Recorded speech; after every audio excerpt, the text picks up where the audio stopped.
Five Nights at Freddy's. Chances are you've heard about it. I mean, why else would we be watching a video about someone trying to make sense of the funny bear game? It's wild to think that the first game in the series came out over 10 years ago, let alone that the series still holds such an important place in our culture after all these years. Why is that? Well, beyond the simple answers of the lore and how it's a multimedia franchise with constant games, books, and movies coming out. I do plan to cover both of those in this video, but this isn't necessarily a lore breakdown. I'm not trying to solve FNAF here. Hell, part of the appeal is how unsolvable it seems to be. If you're looking for someone to try and solve the lore for you, I highly recommend that you watch one of the many amazing FNAF theorists who have made a career out of this franchise. As for me, I just feel it's worth looking into how exactly Five Nights at Freddy's became so popular, and how it has maintained that popularity for over a decade now. And to do so, I'd like to focus on the game's creator. Scott Cawthon is a man. He made Five Nights at Freddy's. Come on, you thought I was going to talk about his entire life leading up to FNAF? Look, this video is already taking long enough to make as is. I'm not going to blow even more time looking up useless history when I can just give you the important bits. Scott is a Christian husband and father. He learned computer animation in college and worked for a Christian animation studio. He also had a passion for game development, using ClickTeam Fusion as his engine of choice. He gained minor success from most of his projects, but none of them actually made a profit. And as the breadwinner for his family, he had a wife and kids to care for, and his games weren't paying the bills. These financial worries all came to a head with the release of Chipper & Sons Lumber Company. The game was flamed online for its character design and animation, with they pointing out how they look like creepy animatronics you find at a place like Chuck E. Cheese. Look at it! Ghastly faces twisted in a grimacing mockery of joy. Enough was enough. Despite good reviews, my Christian projects were all financial failures. I came to a point where I was very disillusioned and frustrated with God. Actually, it was more of a broken heart. I felt like I had squandered so many years of my life. Years that could have been spent going back to college, but were instead spent working on Christian projects that went nowhere. I came to the conclusion that I could not have failed so miserably unless God himself had been holding me down. Either God didn't exist, or God hated me. I didn't know which was worse. Went before God again, and it was the first time that I truly went before him with nothing. I had nothing to offer him. I told him to use me somehow, although at that moment, I had no idea what he could possibly use me for.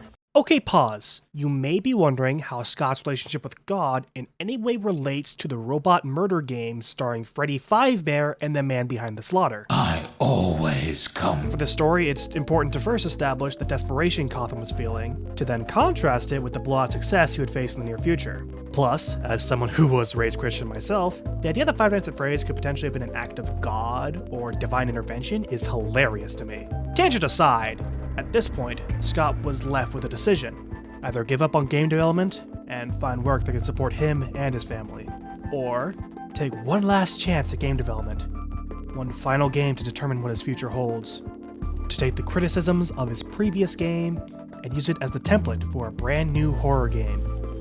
For Scott Cawthon, the choice was simple. He took the second one.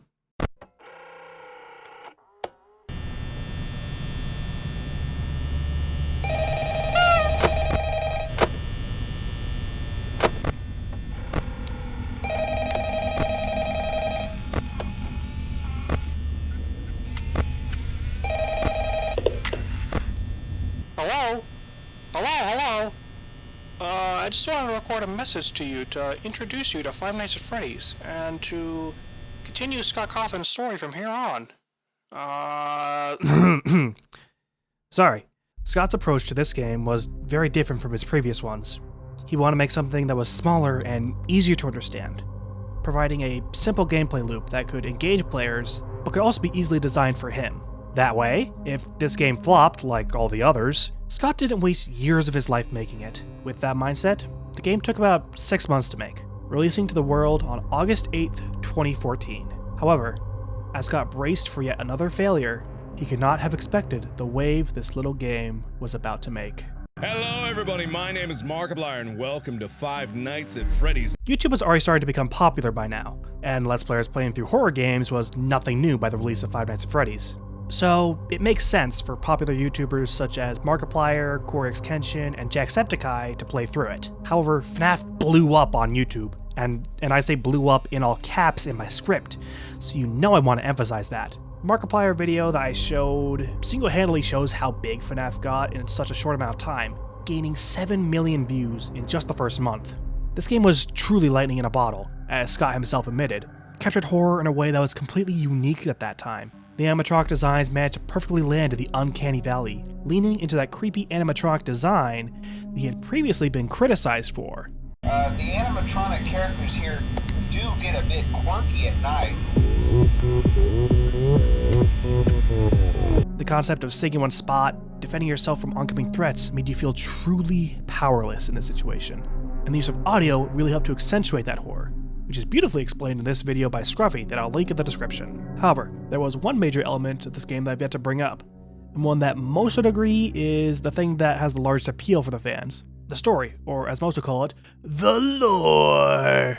Okay, so FNAF 1 actually had rather subdued storytelling as comparison to the future installments. The narrative was hidden in phone calls and newspaper clippings that can randomly appear on the cameras. But what was there got people intrigued. A bite of 87, where someone got their frontal lobe chomped off by an animatronic. Tales of children going missing at the pizzeria, with the only suspect being let go because no bodies could be found to pin the murders on him, and complaints of foul odors and bodily fluids supposedly leaking from the animatronics paints a grim picture of Freddy Fazbear's Pizza. Alright, so we've got a man who made a one-of-a-kind horror game, and a massive wave of popularity, and it included a vague yet dark narrative for people to speculate about. But this was Scott's final game, right? That was the plan. Well, look at that success. How could he not strike while the iron was hot, capitalizing on his biggest hit yet? Shortly after FNAF 1's release, Scott's website, scottgames.com, showed off a teaser for a sequel to his one-hit wonder. It showed off a new design for the game's namesake, and a slated release of 2015. Over the coming weeks, the website will be updated with even more teasers showing more and more new characters to accompany the band that we were already familiar with. 2015 was slating up to be a promising year for this budding franchise, and wait, what's that? Could you repeat that one more time? The game dropped early? On November 12th, 2014, a mere 3 months after the release of Five Nights at Freddy's, Five Nights at Freddy's 2 was released to the world. The game was bigger than the first, with more than double the amount of animatronics compared to the first game. Just like its predecessor, it blew up on YouTube, with people excited to see their favorite Let's Players react to this new horror game. However, on top of horror fans and Let's Plays, the second installment truly highlighted what will become the most important thing to the mainstream FNAF audience going forward: the lore.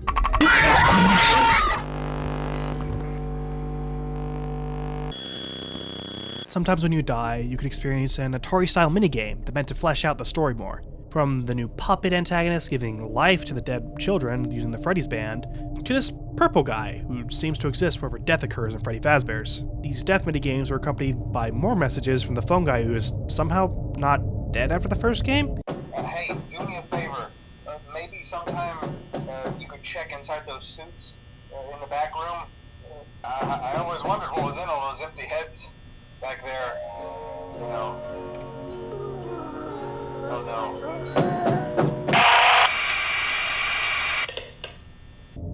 Yeah, this game is a prequel. This new information helps to flesh out the world of FNAF even more, with locations such as Fredbear's Family Diner. We're gonna try to contact the original restaurant owner. I think the name of the place was Fredbear's Family Diner or something like that. It was closed for years though. I doubt we'll be able to track anybody down. And that someone used one of the suits to lure kids into a back room and supposedly kill them there. Someone used one of the suits. We had a spare in the back, a yellow one. Someone used it. Now none of them are acting right. Perhaps this purple guy? The focus on deciphering the story came to spotlight when Game Theory released their second video on Five Nights at Freddy's. They did release a video on the previous game, but that was comparing the first game to a real-world tragedy, whilst this video on FNAF 2 started Matpat's almost 10-year-long duel with Scott Cawthon, trying to make sense of this game's narrative using all the material the franchise would release. 2 back-to-back successes. What's next? Well, make it a trilogy, and make this final game go out with a bang. Teasers started releasing in 2015, and seemed to show off a new character, hidden in the darkness unless you brighten the image in Photoshop.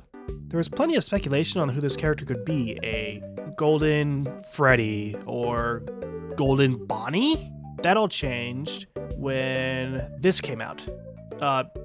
Steam noticed for beta testing the third game? What? Wait. Why are there such double letters here? Let's see. We just take this, pull that letter from there, carry the 7, and my name is Springtrap. Springtrap. So that's this yellow rabbit creature.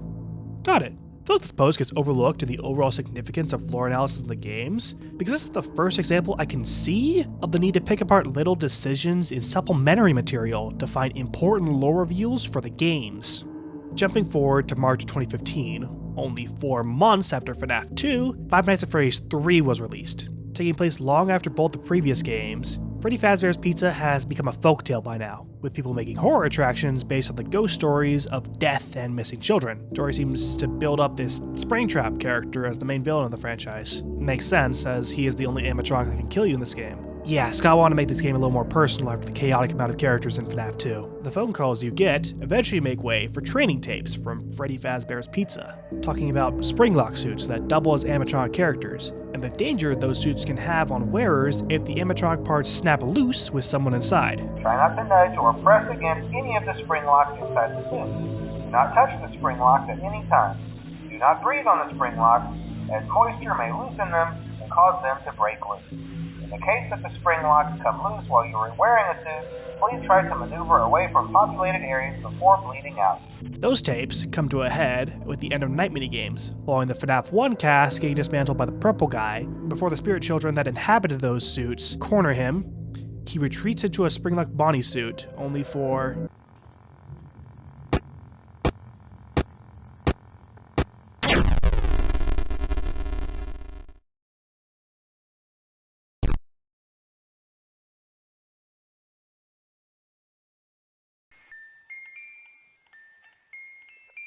Wait, bad ending? Yeah, this game has multiple endings. You gotta find hints at the end of night minigames, use those in the office segments. Oh look, here's a wall. Let me just dial in my phone number. Beep boop boop beep boop boop. To find more Atari-style minigames. From there, you need to clip out of the level boundaries to find kids and give them cake. Yeah, looks like we're gonna have to really work for this one. And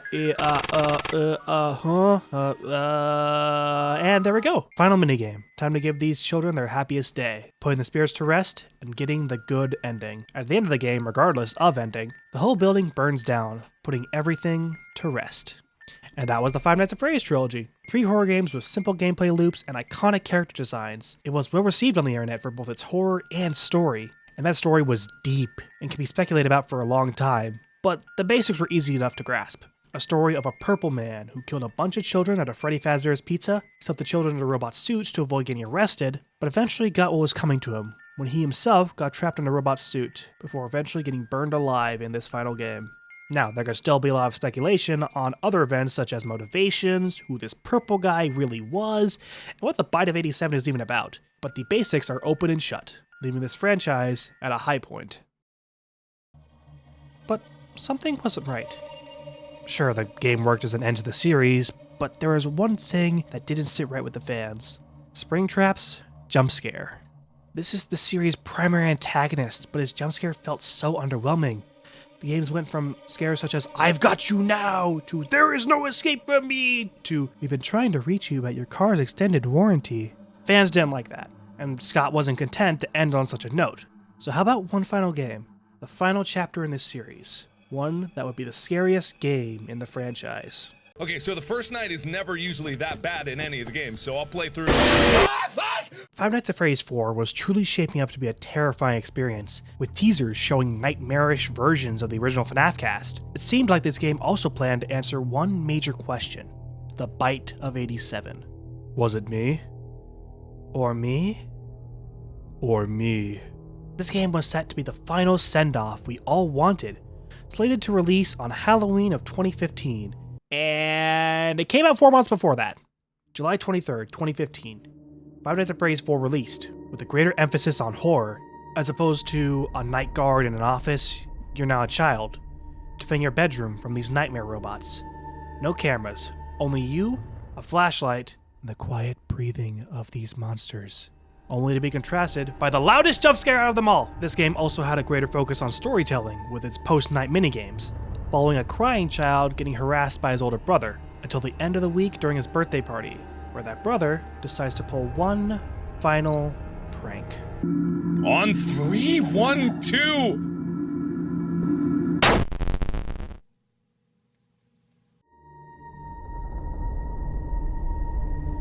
Was that the Bite of 87? No, No, that would make sense. Turns out FNAF 4 doesn't take place in 1987, but in 1983. A different bite. The mystery remains. The speculation can continue. That story beat is then followed by an ending that would leave the fans confused to this day. Can you hear me? I don't know if you can hear me. I'm sorry. You're broken. We are still your friends. Do you still believe that?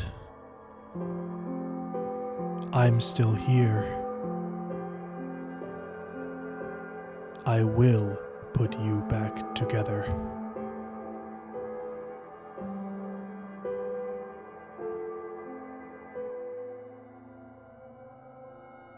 This box.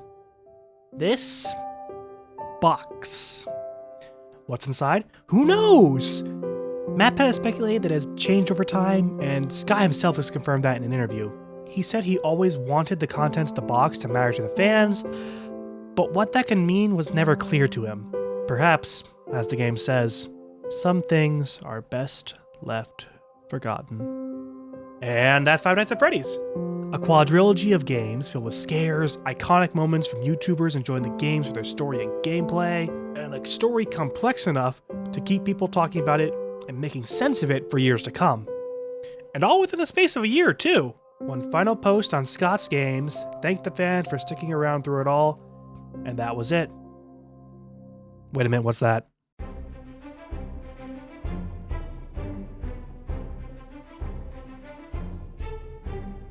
During these next few months, Scott Cawthon had many announcements when it comes to Five Nights at Freddy's.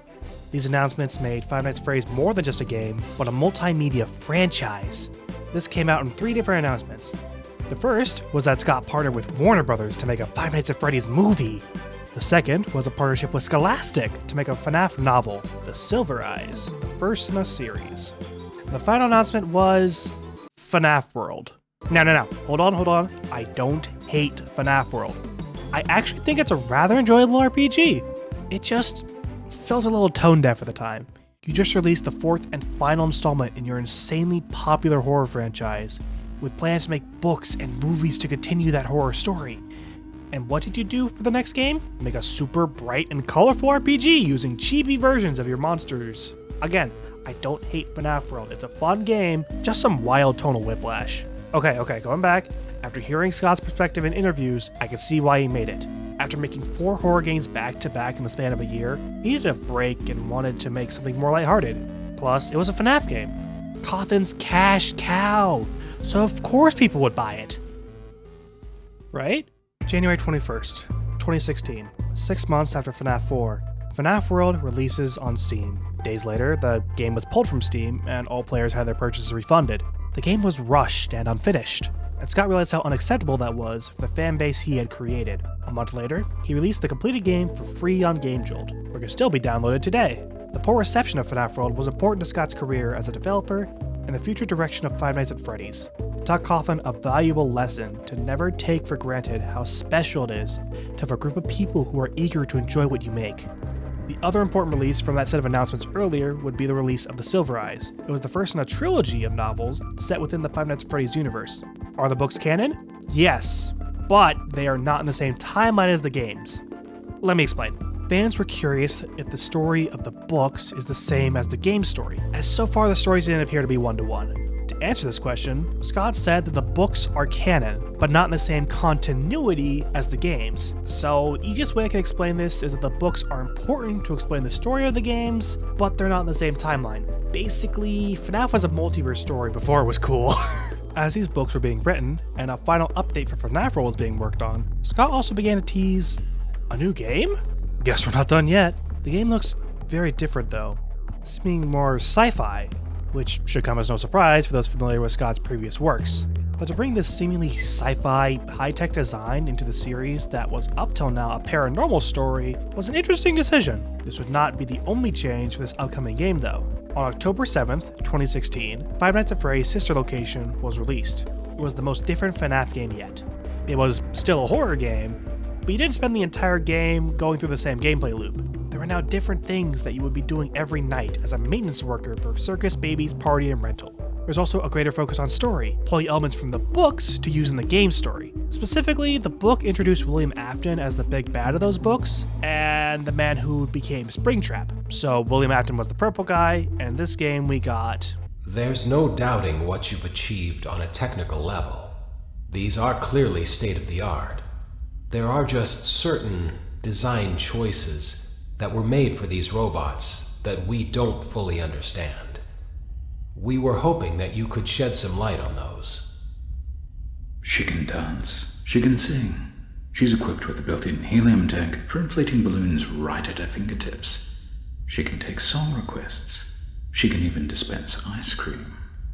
With all due respect, those aren't the design choices we were curious about, Mr. Afton.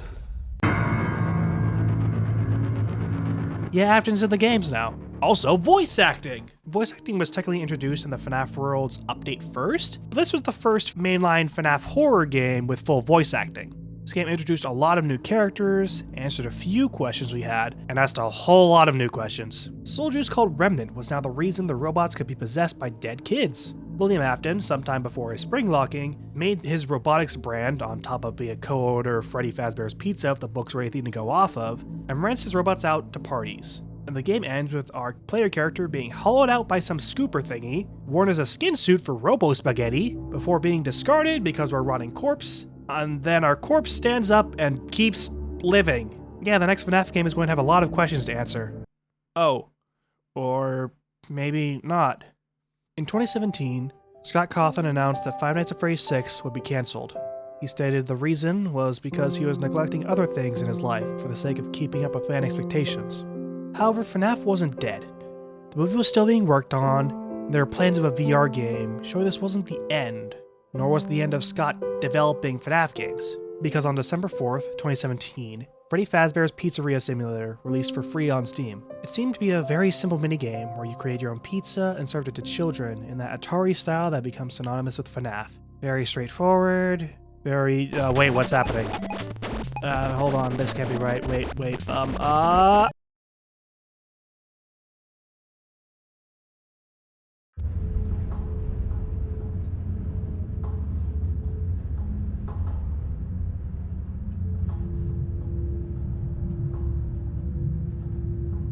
Begin tape. Leaving dead space. 3, 2, 1. So FNAF 6 was real. What? Did you expect the game to actually be cancelled? Something I forgot to mention is that Scott Cawthon is a massive troll. But yeah, Scott decided to develop this game completely in secret so as to not fatigue fans with teaser burnout. This game was meant to get back to the fans, being completely free, answering a bunch of questions the fans had, and giving the series the most satisfying conclusion it's ever had. Connection terminated. I'm sorry to interrupt you, Elizabeth, if you still even remember that name. But I'm afraid you've been misinformed. You are not here to receive a gift, nor have you been called here by the individual you assume, although you have indeed been called. You have all been called here, into a labyrinth of sounds and smells, misdirection, and misfortune. A labyrinth with no exit, a maze with no prize.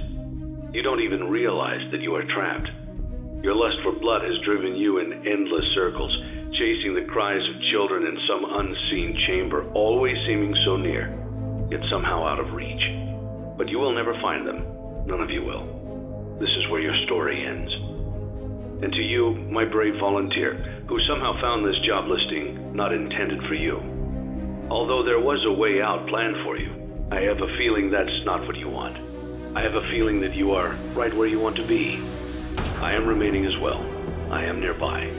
This place will not be remembered, and the memory of everything that started this can finally begin to fade away, as the agony of every tragedy should. And to you monsters trapped in the corridors, be still, and give up your spirits. They don't belong to you. For most of you, I believe there is peace, and perhaps more, waiting for you after the smoke clears. Although for one of you, the darkest pit of hell has opened to swallow you whole. So don't keep the devil waiting, friend. My daughter, if you can hear me, I knew you would return as well.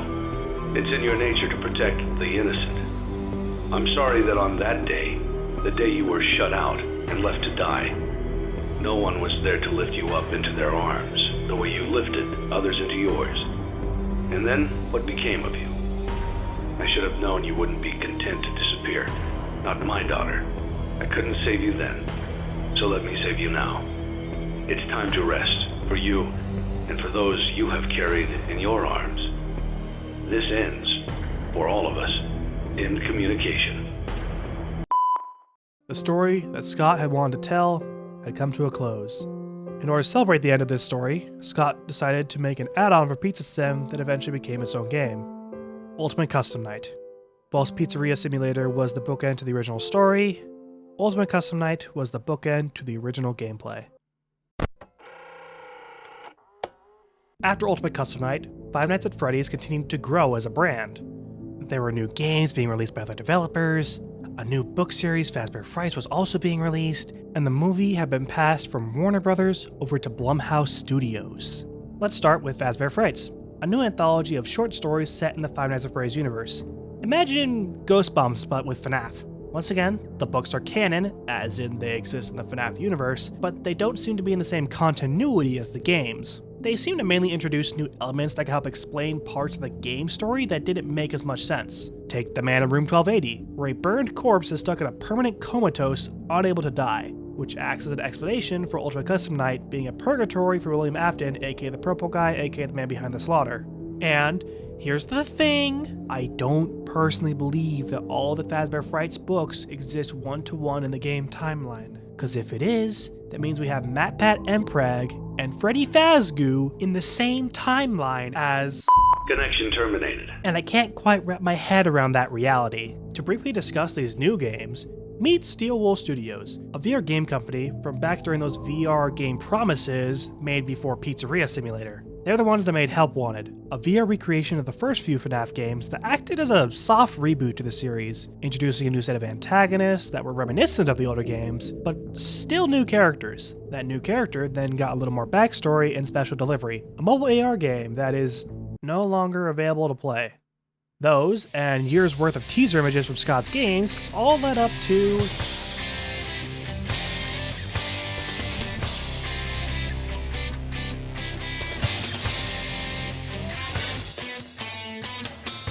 Security Breach. What can really be said about this game that hasn't already been said? Well, probably a lot, but I'm not creative enough to come up with anything new to add to this conversation. Gregory, I do not know what you did. At the end of the day, Security Breach has introduced plenty of new fans. From those who enjoy playing the game either casually or trying to break it, to those who are drawn in by the flashy and visually impressive Pizzaplex and Glamrock animatronics. Plus, the game added even more story and lore to dissect from all the details Steel will manage to cram into this game. Sure, the game is miles away from the original appeal of the first few games, with bright neons and sentient AI animatronics replacing the dark, grungy, supernatural tale that we started off with. But that's not a bad thing.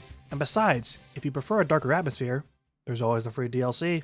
While the Pizzaplex and Security Breach was designed as a place that you can go in and understand why it was so popular, Ruin shows that place in a larger state of decay. It also introduced the true antagonists of the Steel Wool era games, who were hit with a massive, "Hey, have you read the books?" Tales from the Pizzaplex. Basically, Fazbear Frights again, but now including the Steel Wool games into the canon of those books. And this guy, the Mimic, plays a leading role in a lot of the latter half of it. And with the characters showing up in games now, there is a lot more story to tell with more games on the horizon. Okay, we're basically up to date on FNAF, but this entire video has just been me giving a mediocre history lesson. How the hell does this relate back to...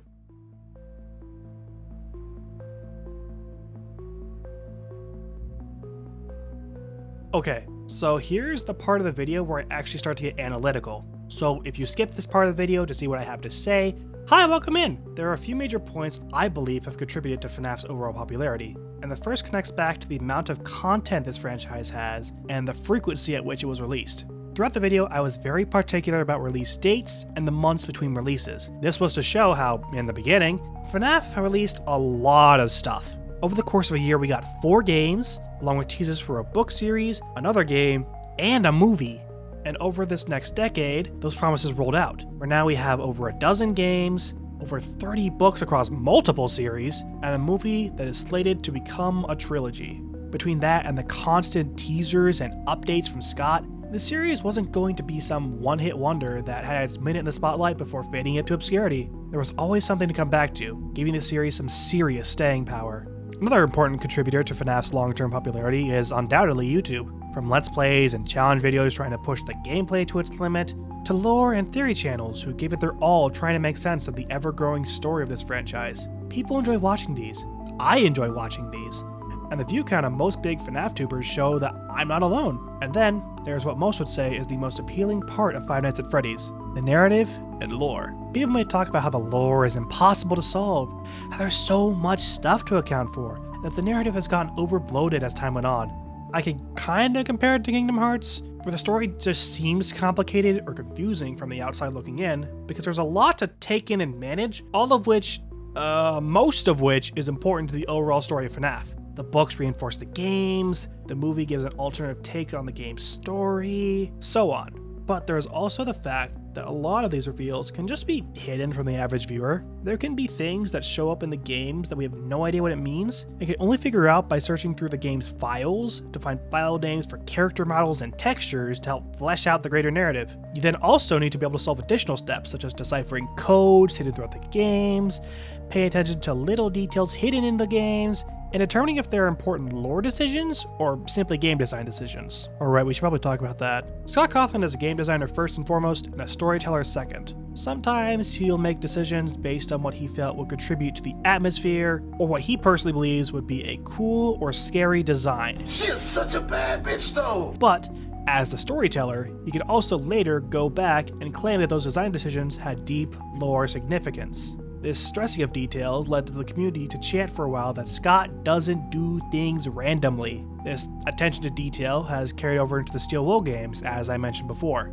The studio's creative director has even stated in an interview that every choice is calculated around how the internet will react, including bits of YouTuber bait, with the sole intention of getting said reaction. People YouTuber bait? Oh yeah, I have YouTuber bait. I'm like. Anyway, back to the lore. There are so many different story beats and concepts to account for when attempting to decipher this lore. Not to mention how new releases from books and new games typically adds new story beats that can either flesh out old information or totally retcon old story beats and theories, such as Dataphobia, a Tales from the Pizzaplex story that takes the FNAF 4 nightmare animatronics and changes the context. Instead of the nightmare animatronics being from a scared child's, well, nightmares, or being something from the comatose mind of the crying child, or something brought on by trauma or guilt, they were a set of experiments by William Afton using nightmare gas.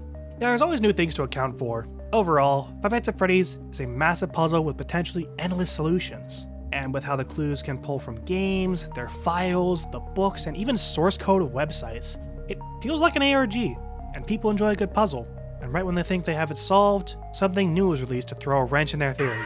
Or sometimes even confirm it, I don't know. I don't think Five Nights at Freddy's can ever truly be solved though. I understand why everyone uses it in their videos. It's a confident statement that encourages people to click and see what they have to say. But with how vague the evidence that we have is, and how the series is constantly ongoing, there will always be more to decipher, more to collaborate on, and more to solve. You can always make a new discovery going through everything Five Nights at Freddy's has to offer, and I find that beautiful. So yeah, that's why I think Five Nights at Freddy's is so popular. A devoted set of creators, giving a devoted set of fans so many things to think about and enjoy over the course of a decade, with no signs of stopping anytime soon. And with that, I want to thank you for watching. Whether you made it all the way through in one sitting, or jumped around to the parts that you thought were important, your time means the world to me. Feel free to continue this discussion in the comments. I'd love to hear your thoughts. And if you're somehow upset at this video, I'm sorry it doesn't live up to your expectations. It's just my first time making an analytic video essay type piece, and I'll try hard to make things better in the future. Feel free to subscribe if you want to see that. I can't guarantee more FNAF content though. This feels like a good one and done video unless something massive happens to change my mind. However, I am already hard at work on my next video, one that I hope you can all look forward to. So one last time, thank you all so much for watching. Have a wonderful rest of your day, and I'll see you all next time. This is Glyph, signing off.